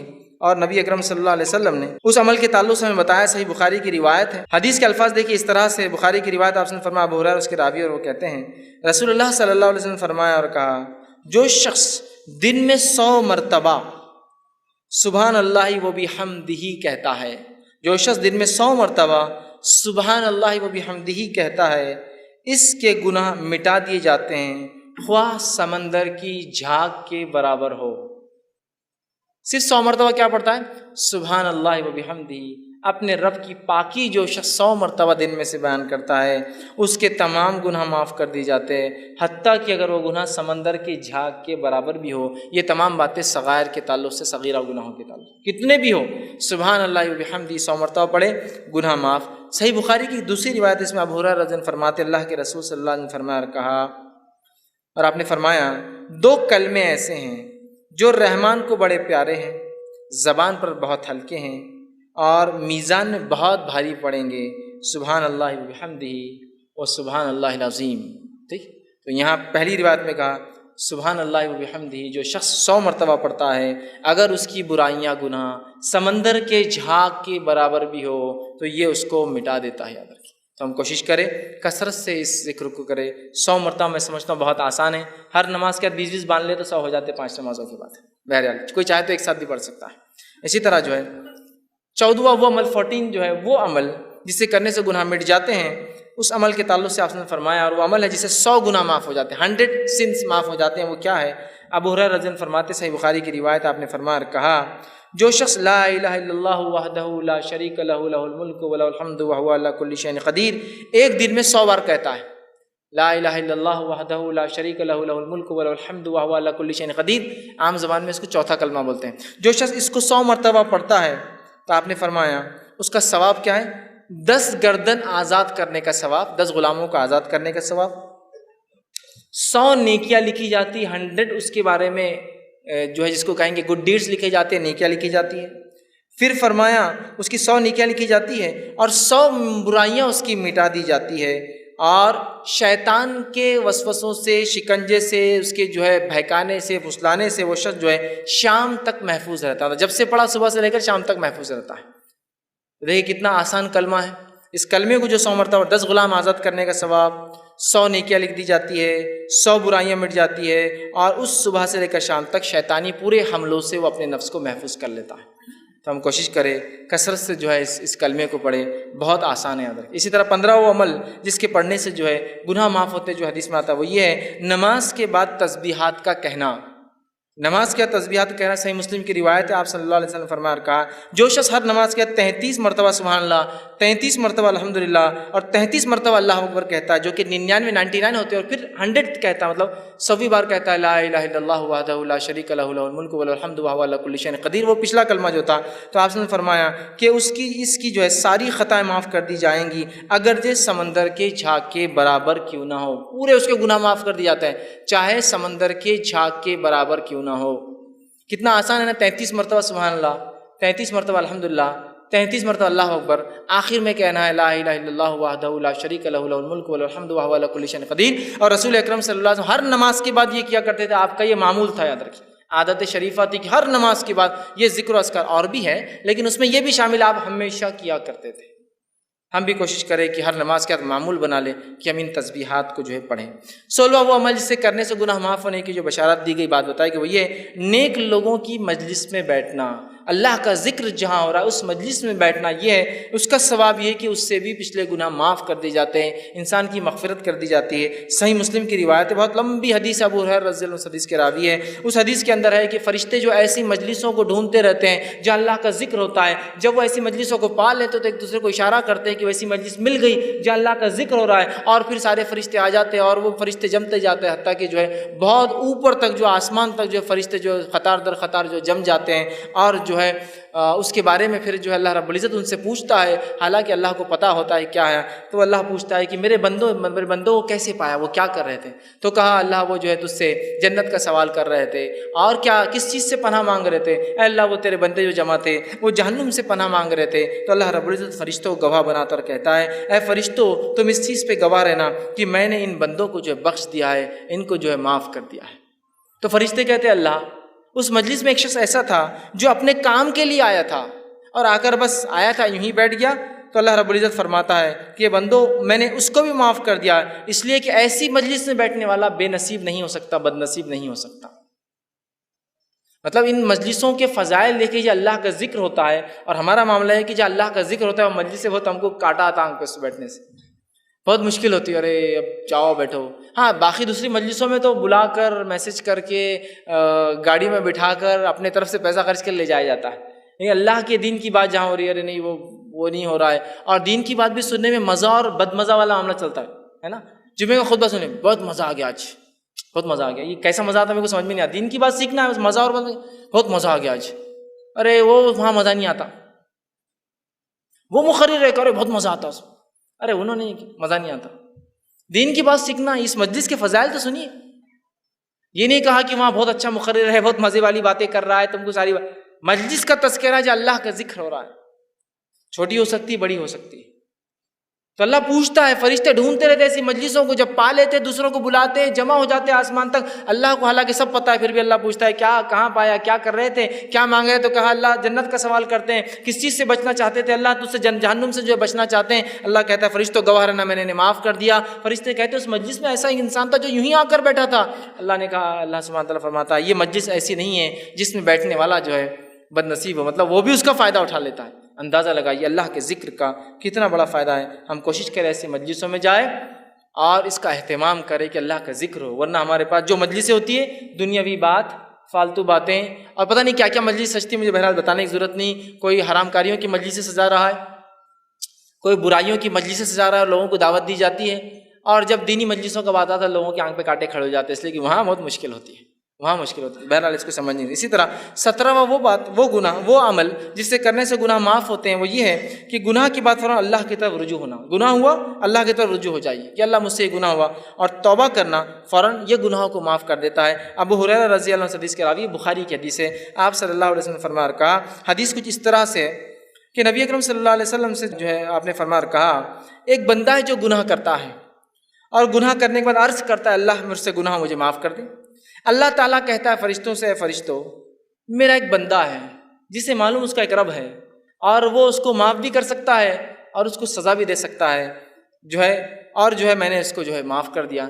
پھر وہ بندہ دوسرا جو ہے ایک اور بار پھر خطا کرتا ہے, پھر وہ کہتا ہے اللہ مجھے معاف کر. اللہ کہتا ہے فرشتوں میرا ایک بندہ ہے جسے پتہ ہے اس کا ایک رب ہے جو معاف بھی کرتا ہے اور گرفت بھی کر سکتا ہے, اور میں نے اس کو جو ہے معاف کر دیا. پھر وہ ایک خطا کرتا ہے, پھر کہتا ہے اللہ مجھ سے گناہ ہوا. اللہ کہتا ہے فرشتوں میرا ایک بندہ ہے جو جانتا ہے اس کا ایک رب ہے جو معاف بھی کرتا ہے لیکن پکڑ بھی کرتا ہے اگر وہ جانتا ہے کہ دونوں ہو سکتا ہے. تم گواہ رہنا, اس نے مجھ سے 3 بار معافی مانگی اور میں نے اس کو جو بخش دیا اور اس کو معاف کر دیا. گناہ ہوتے ہی فوراً معافی مانگنا. لیکن میں نے شروعات میں بات واضح کر دی تھی, اس کا ہرگز معنی یہ نہیں کہ آپ گناہ کریں اس لیے کہ اب بتائے جا رہے ہیں اتنے جلدی معاف ہو جاتے ہیں. جیسے بہت سارے لوگ ہوتے ہیں, لوگوں کو خوب تکلیفیں پہنچاتے ہیں, خوب اذیتیں دیتے ہیں, اور اس کے بعد کہاں چلے گئے وہ صاحب, حج کو چلے گئے. وہ حج کو چلے گئے. ایک صاحب مجھے بتانے لگے کہ میں ایک صاحب کے پاس گیا, وہ ایک سنستھا سوسائٹی چلاتے تھے, میں نے ان کو پیسہ دیا جاب کے لیے, وہ مجھے 5-6 سال ٹھگا دیا, کوئی جاب واب نہیں ملی. اس کے بعد میں ایک بار گیا اور کہا اب تو پیسے دے دو, اللہ تم کو معاف نہیں کرے گا. تو بولے میری معافی پہلے ہی ہو گئی. تو صاحب نے کہا ایسے کیسے, میں نے حج کر کے آ گیا نا. بولے تو جتوں کا پہلے لیا تھا حج کر کے آ گیا تو پورا کلیئر کر دیا, بولے پرانا اب میرے پہ نہیں رہا. تو اندازہ لگے گویا حج کو ہم نے ایک طریقہ بنایا گناہ کرنے کا. گناہ ہو جائے تو نیکیاں کرنے سے مٹ جاتے ہیں, لیکن اس کا ہرگز مطلب نہیں گناہ کرو اس لیے کہ نیکیاں پھر کرو تاکہ مٹا دو, ہے نا. میں جا کے آ گیا حج کو, مفتی صاحب نے بول دیا کہ وہ پچھلا سب ختم ہو گیا, بندوں کا بھی ختم ہو گیا اور اللہ کا بھی ختم ہو گیا سب. اندازہ لگائی. تو بہرحال تو اس حدیث کے اندر دیکھیے وہ بندے سے خطا ہوئی, اس نے معافی مانگی, پھر خطا ہوئی, پھر معافی مانگی, پھر خطا ہوئی, پھر معافی مانگی, تو اللہ رب العزت جو ہے اس کی مغفرت کر دی. اور اس کے آپ نے حدیث سے فرمایا, حدیث کے الفاظ دیکھیے اس طرح سے, ایک مالک ہے جو گناہ بخشتا ہے اور جو ہے گناہ پر سزا بھی دیتا ہے. میں نے اپنے بندے کو 3 بار بخش دیا ہے, اب وہ جو ہے جیسے چاہے اعمال کرے, تو میں نے اس کی جو ہے مغفرت کر چکا ہوں, میں نے اس کی مغفرت کر دی ہے, معاف کر دیا اس کو. اس سے پتہ چلا جیسے ہی ہم سے گناہ ہو فوراً کیا کرنا چاہیے, اللہ سے گناہ کی معافی مانگنا چاہیے. یہ نہیں کہ گناہ ہو تو انتظار کرے, ہے نا, گناہ کرتے ہی معافی مانگ لے انسان. لیکن ہم جب گناہ کرتے ہیں تو جان کے کرتے گناہ ہے اور اس لیے معافی نہیں مانگتے کہ اگلی بار کرنا ہے, ابھی ختم تھوڑی ہوا. نہیں ابھی تو شروعات ہی, ابھی 1-2-4 سال ایسے ہی چلیں گا, اس کے بعد دیکھا جائے گا. تو گویا نیت بھی نہیں وہ معافی مانگنے کی. گناہ ہوا کہ وہ شخص معافی مانگ رہا ہے, اللہ بس خطا ہوگی مجھ سے, احساس ہے اس کو کہ میں غلط کام کر رہا ہوں, یہ احساس ہے لیکن توبہ نہیں. کیوں, ابھی کنٹینیو کرنا ہے نا اس چیز کو. اور توبہ کی شرائط میں سے ایک شرط یہ بھی کہ اس کو عمل کو آئندہ نہ دہرائے. یہ نہیں کہ بس توبہ کر لی اور پھر وہ عمل جاری ہے, پھر وہ عمل جاری ہے. وہ شخص ایک غلطی کر رہا ہے, توبہ کر رہا ہے, دوسری غلطی ہو رہی توبہ کر رہا ہے, تیسری غلطی ہو رہی توبہ کر رہا ہے رب سے فوراً. یہ طریقہ یاد رکھے. تو ہمیں بھی چاہیے غلطی ہو فوراً توبہ کر لیں. 18واں وہ عمل جو ملتا ہے جس سے کرنے سے انسان کے گناہ معاف ہوتے, وہ یہ ہے لوگوں سے جو ہے تکلیف کو دور کرنا. لوگوں سے تکلیف کو دور کرنا صحیح مسلم کی روایت ہے، آپ صلی اللہ علیہ وسلم فرمایا کہا، ابو ہریرہ رضی اللہ عنہ حدیث کے راوی، حدیث کے الفاظ اس طرح سے آپ نے فرمایا، جو ایک شخص جو ہے راستے میں جا رہا تھا، اس نے راہ میں کانٹوں والی ایک شاخ دیکھی، کانٹوں والی ایک شاخ، جھاڑ کی جو ہوتی ہے کانٹوں والی ایک شاخ دیکھی، تو اسے راستے سے ہٹا دیا، اللہ تعالیٰ نے اس نیکی کی جو ہے اس کی قدردانی کے بدلے اس کو بخش دیا، اس کی مغفرت کر دی۔ کس کے بدلے میں؟ راستے سے ایک کانٹے دار شاخ ہٹانے کی وجہ سے ایک انسان کی اللہ نے کیا کی؟ مغفرت کر دی، صرف کانٹے دار شاخ۔ صحیح مسلم کی ایک دوسری روایت ہے، اس کے الفاظ اس طرح سے ہے کہ ابو ہریرہ رضی اللہ عنہ فرمایا کہ اللہ کے رسول صلی اللہ علیہ وسلم نے فرمایا کہا، جنت میں ایک شخص کو میں نے دیکھا جو ہے گھوم اور پھر رہا تھا، گھومتے پھرتے دیکھا۔ جب پوچھا گیا کہ جنت میں کیسے اور کیسے گھوم پھر رہا ہے، تو بتایا گیا کہ اس نے ایک درخت تھا، جھاڑ تھا جو راستے میں تکلیف دے رہا تھا، اس شخص نے اس جھاڑ کو کاٹ دیا جو لوگوں کو تکلیف دے رہا تھا، اللہ نے اس کے بدلے جو ہے اس کی مغفرت کر دی اور اس پر رحم کر دیا اور اس کو معاف کر دیا۔ راستے سے ایک جھاڑ کو جو تکلیف دے رہا تھا ہٹا دیا۔ اس سے پتہ چلتا ہے کہ تکلیف کو راستے سے ہٹانا، لوگوں کو تکلیف دینے والی چیزوں کو ہٹانے سے کیا ہوتی ہے؟ اللہ ہمارے گناہوں کو معاف کرتا ہے، ہماری مغفرت کرتا ہے۔ اب اللہ ہم پر رحم کرے، ہم راستے میں تکلیف دہ چیز جاننے کو اپنا مقصد حیات سمجھنے لگ گئے ہیں نا۔ اچھا خاصا روڈ ایک جھاڑ لگا دو، بولے جھاڑ لگائیں گے تو پھر دکان کا ٹپ آگے کر دیں گے، پھر کمرے کو آگے بڑھا لیں گے، پھر سب آگے بڑھ جاتا، پھر اگلے 2 4 10 12 سال کے ایک اور جھاڑ آگے لگا دو، پھر اس کو کیج بنا دو، پھر اس تک ایک دیوار، پھر گھر تھا 10 فٹ پیچھے اور ابھی 12 فٹ روڈ پہ آ گیا، دھیرے دھیرے جھاڑ لگاتے جاؤ، گھر آگے بڑھاتے جاؤ۔ اس شخص نے ایک جھاڑ جو راستے میں تکلیف دے رہا تھا کاٹ دیا۔ عام اعتبار سے جھاڑ نہیں کاٹنا چاہیے، یاد رکھے، بلا وجہ، لیکن ضرورت تھی۔ ایک شخص نے کانٹے دار جو ہے چھڑی جو راستے میں پڑی تھی ہٹا دی، جو لوگوں کو چبھ رہی تھی۔ آج ہم لوگوں کے راستے بند کرنے کانٹے لگا دیتے ہیں، بہت لوگ جا رہے ہیں، یہاں سے راستہ ذرا بند کرنا پڑے گا۔ یہ الگ بات ہے کسی کی زمین جائیداد ہو اور لوگ اس میں گھس رہے ہوں تو آپ روک سکتے ہیں، لیکن لوگ رکا رہے نہیں، یہ راستے کو اپن ختم کر دیں گے، تھوڑی بات اپنے گھر کو اپن ادھر سے بند کر کے پورا لے لیں گے، ایریا لگا دو کانٹے۔ لوگوں نے لانا نہیں ہوتا ہے نا، گلی جہاں جا کے ختم ہوتی ہے، جس کا آخری گھر ہے وہ ادھر کا بھی لینا شروع کر دیتا ہے، دھیرے دھیرے کچرا، کانٹے، غلاظت اور ایریا کیپچر۔ آپ نہیں کر سکتے کوئی راستے کو بند، یاد رکھیے، کسی بھی قسم کا ہو، کتنا ہی چھوٹا اور بڑا ہو، یاد رکھیے کھلا رکھنا ہے راستوں کو، ہم کو یاد رکھیے۔ تو راستے کو اس نے ہٹا دیا۔ انسانوں سے تکلیف دہ چیز ہٹانے سے بھی اللہ رب العزت مغفرت کرتا ہے اور معاف کرتا ہے، گناہ ہمارے معاف ہوتے۔ تو ہم کوشش کریں ہم سے کسی کو تکلیف نہ ہو اور ہم راستے سے تکلیف کو ہٹانے والے بنیں، اس لیے کہ یہ ہمارے ایمان کا حصہ ہے۔ نبی اکرم صلی اللہ علیہ وسلم نے فرمایا ایمان کی 70 سے زیادہ 77 کے قریب شاخیں ہیں، اس میں سب سے افضل شاخ لا الہ الا اللہ ہے، اور سب سے نچلی جو ہے وہ ہے راستے سے تکلیف دہ چیز کو ہٹانا۔ تو یہ ہمارے ایمان کا بھی حصہ یاد رکھیے۔ تو ہماری گاڑیاں کہاں پارک ہو رہی ہے، ہماری چیزیں جو ہم رکھ رہے ہیں تو اس سے کیا کسی کو تکلیف ہو رہی ہے نہیں ہو رہی ہے، بہت سوچنا پڑے گا آپ کو، اس لیے کہ راستے سے تکلیف دہ چیز ہٹانا ہمارا طریقہ ہے، راستے میں تکلیف پیدا کرنا یہ مومن کا شیوار طریقہ نہیں۔ 19واں وہ عمل جس سے کرنے سے گناہ معاف ہوتے ہیں جو حدیث میں آتا ہے وہ یہ ہے، جو ہے کوئی تکلیف آنے پر صبر کرنا۔ ایک تو دوسروں کو تکلیف نہیں دینا، اور ایک اپنے پہ تکلیف آئے تو صبر کرنا، یہ بھی جو ہے نیکیاں دیتا ہے، یاد رکھیں گناہوں کو معاف کرتا ہے۔ نبی اکرم صلی اللہ علیہ وسلم نے فرمایا، صحیح مسلم کی روایت ہے، عبداللہ بن مسعود رضی اللہ عنہ اس کے راوی اور کہتے ہیں کہ ایک دن رسول اللہ صلی اللہ علیہ وسلم کے جو ہے پاس میں گیا، آپ جو ہے بخار میں مبتلا تھے، میں نے آپ کے جسم مبارک پہ ہاتھ رکھے تو آپ کو بہت شدید بخار تھا۔ آپ صلی اللہ علیہ وسلم کے تعلق سے میں نے سوال کیا کہ اللہ کے رسول آپ کو تو بہت زیادہ بخار ہے، تو آپ صلی اللہ علیہ وسلم نے فرمایا مجھے 2 آدمیوں کے برابر بخار آتا ہے، مطلب اتنا بخار آپ کو آتا تھا جتنا 2 آدمیوں کا آتا ہے، مجھے 2 آدمیوں کے برابر بخار آتا ہے، ٹھیک ہے۔ تو عبداللہ ابن مسعود رضی اللہ عنہ فرماتے تو آپ کو اجر بھی دوہرا ہوں گا؟ تو کہا مجھے اجر بھی اس کی وجہ سے دوہرا ملتا ہے۔ پھر فرمایا کہ کوئی ایسا مسلمان نہیں جس کو تکلیف پہنچے، بیماری ہو، کوئی تکلیف ہو، مگر اللہ تعالیٰ اس کے بدلے میں اس کے گناہ معاف کر دیتا ہے، جیسے ایک سوکھے درخت سے اس کے پتے جھڑ جاتے ویسے اس کے گناہ جھڑ جاتے ہیں۔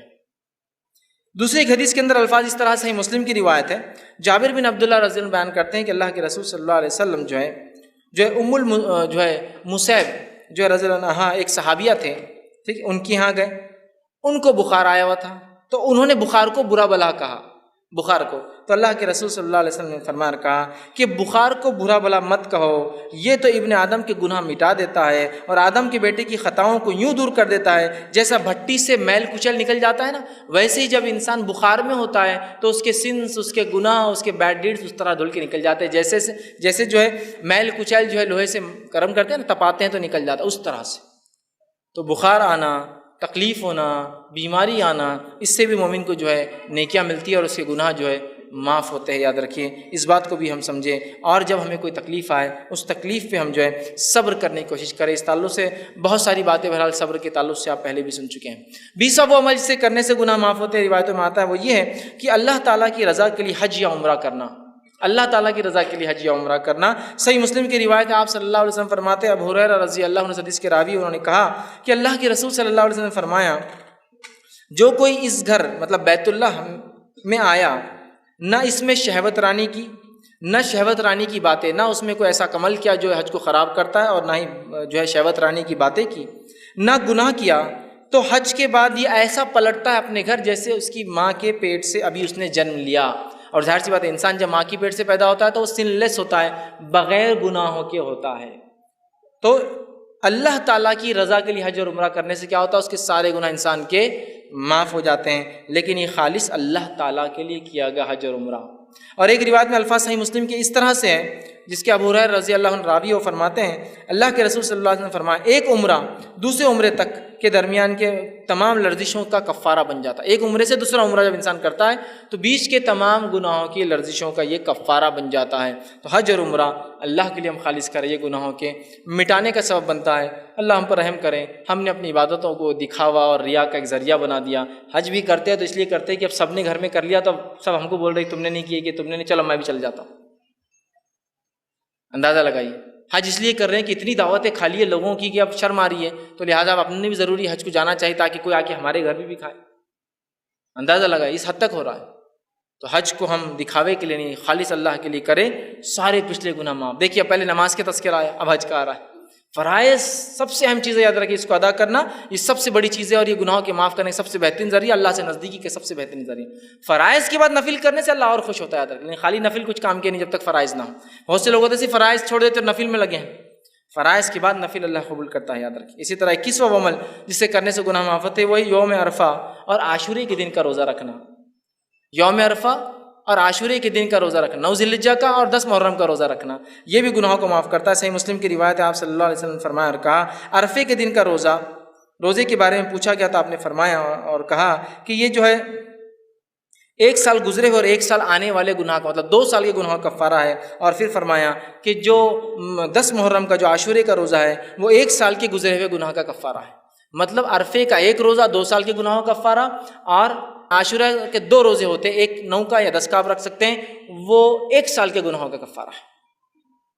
تو کتنا اہم عمل ہے، لیکن اس کو بھی ہم بآسانی چھوڑ دیتے ہیں، آئیں گا عاشورہ دیکھا جائیں گا، سنت تو ہے نا، اتنا کوئی ضروری عمل نہیں، اس لیے کہ فرض تو باقی ہم پورے کر رہے ہیں نا۔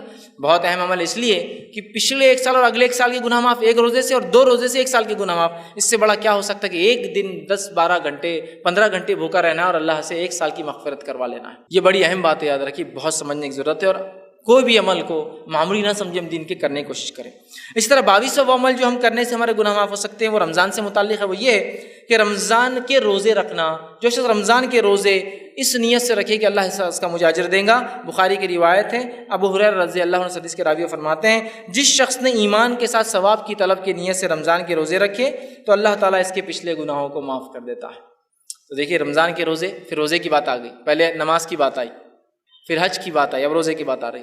روزے رکھنے سے اللہ ہمارے پچھلے گناہ رمضان کے رکھنے سے معاف کر دیتا ہے۔ کوشش کرے کہ بلا وجہ روزے نہ چھوڑے۔ خاص طور سے دیکھا ہے تو عورتیں بہت روزے چھوڑتی ہیں، مرد بھی چھوڑتے ہیں بہانے اور بڑے ان کی عادتیں اور لت اور فلاں فلاں، لیکن عورتیں بہت وہ کرتی ہیں، اس لیے کہ والدین بولتے نہیں بچی ہے، ایک بچی کمزور رہتی بچیاں، اس لیے ہم روزہ نہیں رکھا ہے، اور وہ کمزوری اور نہیں رکھانے میں شادی ہو گئی، پھر اس کے بچے ہو گئے، فلاں ہو گئے، بیچاری کو عادت ہی نہیں لگی روزے کی۔ کبھی روزہ رکھے تو چکر آ رہی، روزہ رکھے تو گر جاتی، روزہ رکھے تو ہیموگلوبن کم ہو جا رہا، روزہ رکھے تو فلاں ہو جا رہا، روزہ رکھے تو یہ ہو جا رہا، عادت نہیں ہے نا۔ 10 سال ہو جاتے انسان بالغ ہوتا ہے روزہ رکھنا ہے، تو آپ پہلے سے ٹریننگ دیجیے نا۔ عمر بن خطاب رضی اللہ عنہ کو دیکھا گیا، چھوٹے چھوٹے ان کے بچے تھے، آپ نے روزہ رکھوایا۔ کسی نے کہا امیر المومنین آپ کے بچے چھوٹے، روزہ کیوں رکھوایا؟ کہا عادت ڈالنے کے لیے۔ ظاہر سی بات 10 سال میں نماز فرض ہے تو روزہ بھی ہے، تو اچانک اب 10ویں سال کا بچہ پورے 30 روزے رکھیں گا، ٹریننگ دینا پڑیں گی نا۔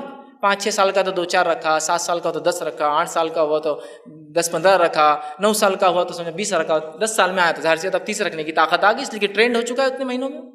بہرحال یہ کرنے کی ضرورت ہے، رمضان کے روزے رکھنا۔ اسی طرح 23واں عمل جسے کرنے سے جو ہے اللہ سبحانہ تعالیٰ پچھلے گناہوں کو معاف کر دیتا ہے، وہ 23واں عمل یہ ہے کہ جو شخص رمضان کے رات میں قیام کرے، نماز پڑھے، اس لیے کہ آپ نے فرمایا اور کہا، بخاری کی روایت ہے، جس شخص نے رمضان کی راتوں میں قیام کیا ایمان اور اس حالت میں کہ اللہ سے ثواب طلب کرنے کی نیت سے، اس کے پچھلے سارے گناہ معاف ہو جاتے ہیں۔ اس میں کہا من صام رمضان ایمانا واحتسابا، جس نے رمضان کے روزے رکھے ایمان اور احتساب اس نیت سے کہ اجر دے تو اس کے پچھلے گناہ۔ یہاں کا من قام رمضان، جس نے رمضان میں قیام کیا، نماز اور اس نیت سے کہ اللہ اجر دیں گا، اس کے پچھلے گناہ معاف۔ تو رمضان کی قیام کو معمولی نہ سمجھے، کوشش کرے کہ ہم رمضان میں خوب سے خوب قیام کرے، زیادہ سے زیادہ کرے، تاکہ ہم اس اجر اور ثواب کے مستحق ہوں کہ پچھلے سارے گناہ معاف ہو جائیں۔ اسی طرح جو ہے 24واں وہ پوائنٹ جس کے تعلق سے آتا ہے کہ جو شخص رمضان سے وہی متعلق ہے جو عمل کرنے سے گناہ معاف ہوتے ہیں، لیلۃ القدر میں قیام کرنا۔ رمضان میں تو ہے، لیلۃ القدر کا بھی آتا ہے۔ بخاری کی روایت آپ نے فرمایا اور کہا، جس شخص نے ایمان اور ثواب کی نیت سے شب قدر میں قیام کیا، اس کے پچھلے گناہ معاف کر دیے جاتے ہیں۔ اب لیلۃ القدر یہ کوئی ایک رات نہیں ہے، جیسا کہ ہوتا ہے آج عموماً جو آج 27 ہے، اور ہمارے پاس یہ رائے ہے ہندوستان میں کہ 27 کو لیلۃ القدر سمجھتے نہیں۔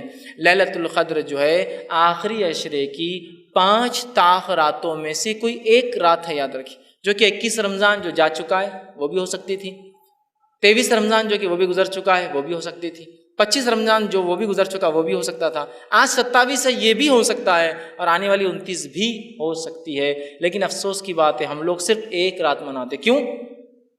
نہیں 5 راتیں جاگنا نہیں ہوتا، بہت مشکل ہوتی، جاب کا مسئلہ، آخری عشرے میں تو دھندا ہوتا، بزنس ہوتا، چھوڑ کے جا سکتے، فلاں ہیں۔ یہ لوگ جو جاگ نہیں سکتے، بزنس نہیں چھوڑ سکتے، نوکری نہیں چھوڑ سکتے، ان سے کبھی سوال ہو کہ آپ کی بہن کی بھائی کی شادی کتنی راتیں جاگے؟ تو میری بہن کی شادی کا کیا پوچھ رہے ہیں، 15 راتیں جاگ کے نکالا میں۔ اچھا ماشاء اللہ۔ آپ بیمار ہوئے تو کتنی راتیں؟ ارے بیمار ہو گئے امی ہمارے ابا تو 10 راتیں 20 راتیں ہم جا کے نکالے۔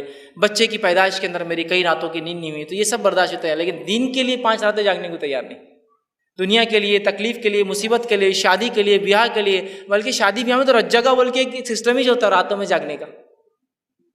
اور پھر ایک نتیجہ یہ بھی کہ ڈپلیکیٹس نائٹس اتنے منا لیتے ہیں کہ ریئل نائٹ جب آتی ہے تو چھوڑ دیتے ہیں اس کو۔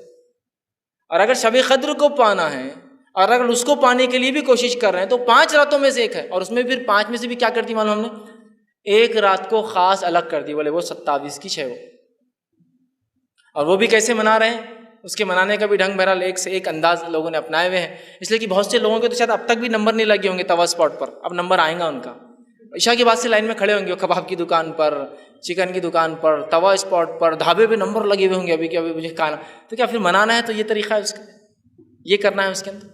بہرحال یہ سمجھنے کی ضرورت ہے، اس لیے کہ لیلۃ القدر کی عبادت بہت ثواب دیتی ہے، بہت بڑی چیز ہے۔ اور رات کب سے شروع ہوتی ہے لیلۃ القدر؟ یاد ہے کہ رات مغرب سے شروع ہوتی ہے، عشاء کے بعد سے نہیں، مغرب ہو گئی ذکر و اذکار، تلاوت قرآن، اور آپ لگ جائیے، پھر عشاء پڑھی آپ نے، عشاء کے بعد آپ نے تراویح پڑھی، اس کے بعد آپ ہو سکتا ہے رات میں اور نماز نفل پڑھے، قرآن کا اہتمام کرے، یہ سب ذکر و اذکار کرے، کچھ دعائیں خاص جس رات میں کرنا چاہیے سب کرنا ہے۔ لیکن ہم لوگ جو ہے بہت کوتاہ نظر آتے ہیں، اور اس میں بھی 27 ایک، اور اس کو منانے کا طریقہ بڑا عجیب ہم نے اختیار کیا ہے۔ تو یہ 5 راتوں میں سے کوئی ایک یاد رکھے۔ اچھا ایک رات جاگ لیتے اور پوری نشانیاں فٹ بھی کر دیتے، ہاں آج ٹھنڈی تھی، بارش بھی، سب فٹ کر، بھائی میرے جو 5 جاگیں گا اس کو پتہ چلیں گا آج کیا کیا ہوا تھا 27 میں، تاکہ 21 میں یہ ہوا تھا نہیں ہوا تھا، 23 میں ہوا تھا نہیں ہوا تھا، ایک رات جاگتے اور برابر ہاں موسم ٹھنڈا تھا، سب بارش ہوئی تھی، سب کر لیتے فٹ نشانیاں۔ میں 5 جاگو تو ڈفرینس کر کے بتا پاؤں گی کہ کون سی ہو سکتی ہے، ایک کیسی ہو سکتی ہے؟ بہرحال اس کو سمجھنے کی ضرورت ہے۔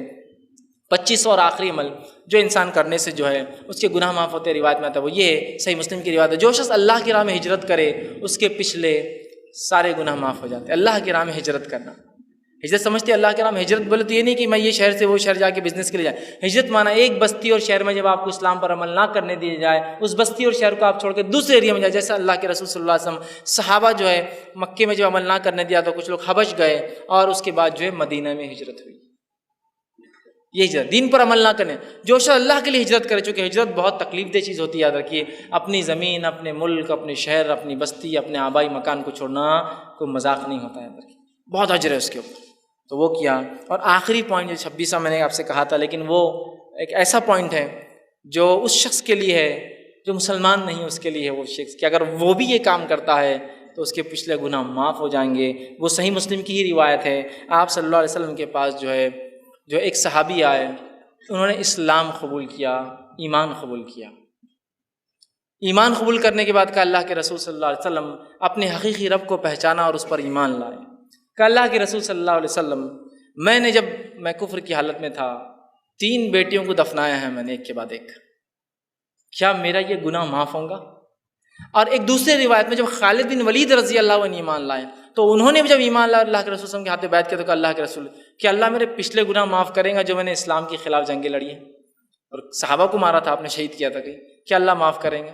تو اللہ کے رسول صلی اللہ علیہ وسلم نے اس شخص کو، خالد بن ولید کو فرمایا تھا کہ اسلام لانے سے پچھلے سارے گناہ معاف ہو جاتے ہیں۔ اس میں حقوق اللہ بھی، ظاہر سی بات ہے ایمان والا نہیں تھا، اور حقوق العباد بھی معاف ہے، چونکہ اس نے 3 بیٹیوں کو دفنائے تھے اس صحابی نے۔ خالد بن ولید نے صحابہ کو شہید کیا تھا لیکن اس کے بعد یہ معافی ہے۔